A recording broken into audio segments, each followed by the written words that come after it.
Today, I want to answer one question. Which AI video model does anime best? Not realistic cinematic video, not UGC, not talking head content. And it is specifically about anime. And to test that properly, I did not use just one easy prompt and call it a day. I used 3 different anime scenes, each one harder than the last, and I looked at 3 things: prompt adherence, animation quality, and overall value.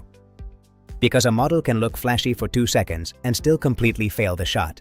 And instead of bouncing across a dozen sites, I ran this comparison with Freepik as the main workflow. That matters, because anime generation is one of those areas where you do not just want one model, you want options. Some models are better at clean movement, some are better at stylized motion, some are better at action. In anime, consistency is everything. If the character's face changes between cuts, the immersion is broken instantly. And some completely fall apart the second you ask for something specific.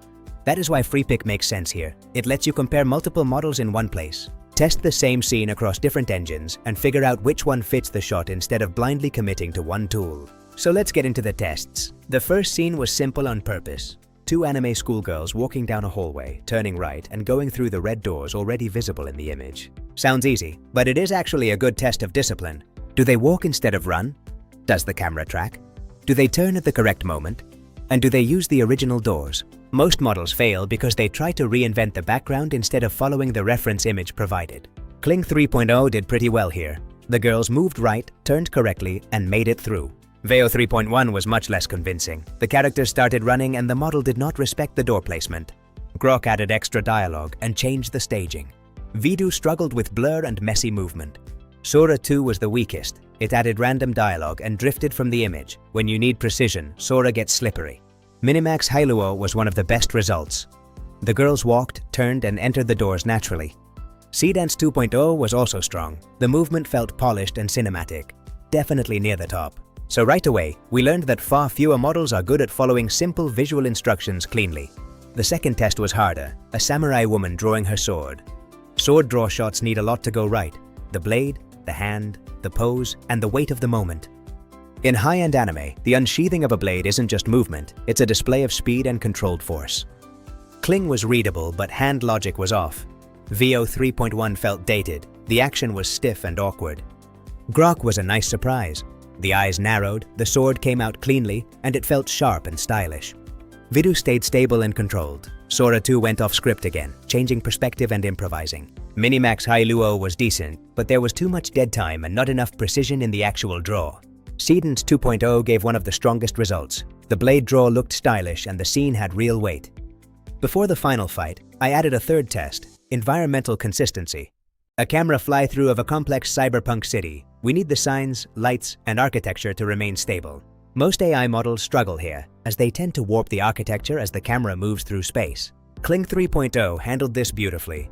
The street stayed coherent and the depth of field felt genuine. Sora 2, however, turned the city into a dreamscape, with buildings shifting and windows disappearing. Seedance 2.0 proved once again why it's a top contender, keeping every structural detail locked in place. Then came the final test, and this is where things got serious.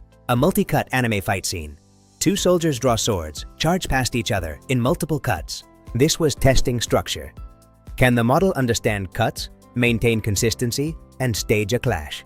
Kling actually understood the multi-cut idea. Veo mostly treated the cuts like simple camera movement. Grok did okay with tight action. Vidu had cool moments but struggled with actual cut logic. Sora 2 was frustrating. Cool fragments in isolation, but the overall scene did not hold together. Seedance 2.0 gave the strongest result. The background stayed alive, the clash was readable, and the ending made sense. In action sequences, the timing of each cut is as important as the animation itself to convey impact. So here is the conclusion. There is no single model that dominates every situation. Minimax for movement, Grok for value, Kling for logic, and Seedance for cinematic results. If you need a stable environment, Kling or Seedance are your best bets. For character-driven action, look at Grok. But the bigger lesson is this: anime generation is too inconsistent to rely on one model alone. And that is why Freepik makes sense. It gives you the flexibility to test different models and compare results fast. The best model depends on the scene, one for simple motion, another for action, and a third for sequences. We are moving toward a world where directed AI animation will be indistinguishable from hand-drawn masterpieces. Don't just pick one winner, build a workflow where you can choose the right model for the right shot. That is where Freepik stands out. Thanks for watching. Go ahead and start testing these models on Freepik today. I'll see you in the next comparison.